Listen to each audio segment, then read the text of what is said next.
திருப்பெருந்துறை என்று அழைக்கப்படும் ஆவுடையார் கோவிலை பூத கணங்கள் தான் கட்டினதுன்னு நம்முடைய சைவ சமய வரலாறு சொல்லுது.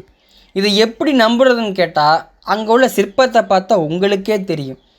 இது மாதிரியான சிற்பத்தை மனிதனால் செதுக்கவே முடியாதுன்னு நீங்களே புரிஞ்சுக்குவீங்க.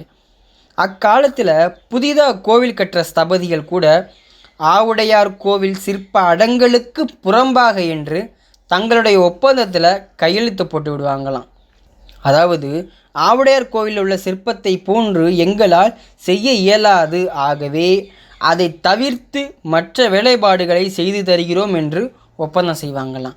இதிலிருந்தே தெரிய வேணாம் இது மனிதனால் கட்டப்பட்ட ஆலயம் அல்ல, சிவபூத கணங்களால் கட்டப்பட்ட ஆலயம் என்றுன்னு. இந்த ஆவுடையார் கோவில் புதுக்கோட்டை மாவட்டத்தில் இருக்குங்க.